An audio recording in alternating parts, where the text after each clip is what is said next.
Bonjour, c'est Valentina. Je vais vous lire un de mes premiers j'aime lire. C'est Une naissance à la ferme. Les personnages de l'histoire, il y a Clémence, c'est elle qui raconte l'histoire, Flamme et le vétérinaire. Chapitre 1, Seule à la maison. J'aime beaucoup le samedi, pas parce que ce jour-là, je fais du théâtre ou que je joue au foot comme la plupart de mes amis à l'école, mais parce que le samedi, dans la ferme où j'habite avec mes parents, je peux aider papa à s'occuper des vaches et des chevaux. Aujourd'hui, on termine de traire les vaches quand papa me dit « Clémence, tu te souviens que ta maman et moi, nous avons un rendez-vous chez le médecin. Ce ne sera pas long. Et comme tu as 8 ans, nous pensons que tu peux rester un peu seule à la maison en nous attendant. Mais tu dois me promettre de ne pas sortir et de nous téléphoner si tu as le moindre problème. » Je réponds fièrement « Bien sûr, papa. Ne t'inquiète pas, tout ira bien. » Quelques minutes plus tard, la voiture de mes parents disparaît au bout du chemin. C'est un peu bizarre d'être seule dans la ferme, mais je sais que ça ne va pas durer longtemps. Je m'installe dans le grand fauteuil du salon avec mon magazine préféré. Au bout d'un quart d'heure, le téléphone sonne. C'est maman qui me dit « Clémence, ma grande, le médecin a un peu de retard. Tu vas devoir nous attendre plus longtemps que prévu. Je te rappelle dès que nous sortons. » « À tout à l'heure, » je lui réponds. « D'accord, maman, pas de problème. » Je raccroche et je retourne à ma lecture. Mais au bout de quelques minutes, je commence à penser à nos chevaux. C'est l'heure à laquelle, d'habitude, je leur rends visite. J'hésite un peu et puis je me dis que je ne risque rien d'aller faire un petit tour dans le pré, juste pour aller leur dire bonjour. Chapitre 2. Il faut aider Flamme. J'enfile vite mes bottes et je me dirige vers le pré, là où les chevaux passent la journée. Tout à coup, je remarque quelque chose de curieux. Flamme n'est pas avec les autres. Flamme, c'est notre jument qui doit mettre au monde un poulain dans les jours qui viennent. Mon cœur se met à battre très fort. J'ouvre la barrière et tout à coup, je vois Flamme à l'autre bout du pré. Elle semble agitée et quand je m'approche d'elle, je remarque qu'elle transpire. Il y a eu des naissances de poulains à la ferme, alors je devine que Flamme est sur le point d'avoir son petit. J'essaye de rester calme. Je caresse Flamme et je lui dis « Tout ira bien, ma belle.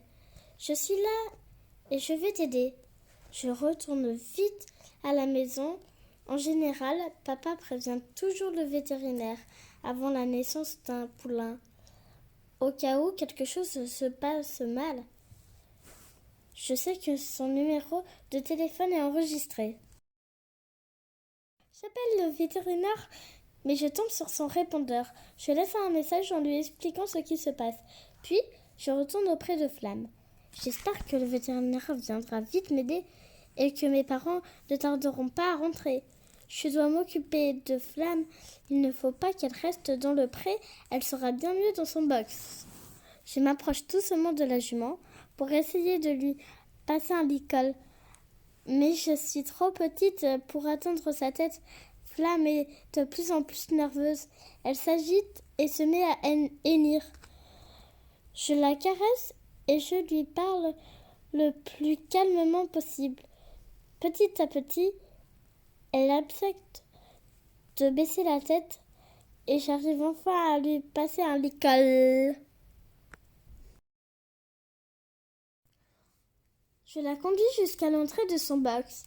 Elle résiste un peu et je dois tirer sur la longe de toutes mes forces. Je l'accroche à un anneau devant le box. Je me souviens que pour la naissance d'un veau, papa nettoie toujours les tables. Alors, je décide de changer la paille du box pour que le poulain naisse dans un endroit propre et accueillant. Je nettoie tout de mon mieux avant de faire entrer Flamme.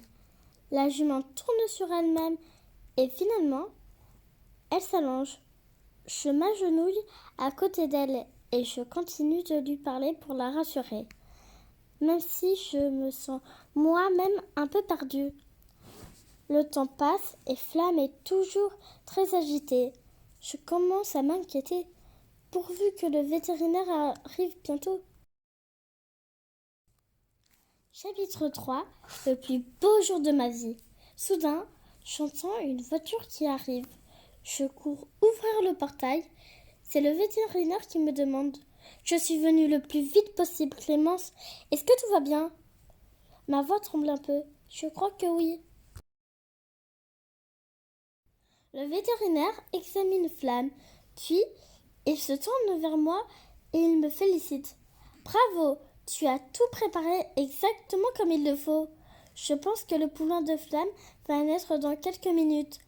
Maintenant, j'aurai besoin de plusieurs seaux d'eau, s'il te plaît. Je pars en courant vers l'étable. Je remplis plusieurs seaux d'eau à moitié pour qu'ils ne soient pas trop lourds. Puis, je les apporte l'un après l'autre jusqu'à l'entrée du box. Je repars vers l'étable quand j'entends le vétérinaire qui m'appelle. Clémence, viens vite! Je lâche mon seau et je découvre un petit poulain couché dans la paille contre sa maman. Il est tout brun avec une tache blanche en forme d'étoile sur le front. C'est le plus joli poulain que j'ai jamais vu. Je sens les larmes me monter aux yeux et je murmure « Qu'il est beau !» J'aide le vétérinaire à donner les premiers soins à Flamme et à son petit. Nous admirons le poulain. Déjà debout sur ses pattes tremblantes, il tète sa maman. C'est à ce moment-là que le téléphone sonne. J'entends la voix de papa qui me dit « Nous sortons de chez le médecin. Est-ce que tout s'est bien passé à la maison ?» Je lui raconte mon aventure avec Flamme. À la fin, papa s'exclame « Clémence, tu m'avais promis de ne pas sortir de la maison. Mais je dois dire que tu as parfaitement réagi. Alors, ce sera ton poulain et je te laisse lui choisir un nom. » Je raccroche et je retourne auprès de Flamme et de son petit. D'une voix un peu tremblante, je dis au vétérinaire « C'est le plus beau jour de ma vie. Je vous présente Étoile, le merveilleux poulain que j'ai aidé à naître. » J'espère que cette histoire vous a plu. À bientôt pour de nouvelles vidéos. Et n'hésitez pas à vous abonner et à mettre un pouce. Et aussi à me réclamer des histoires.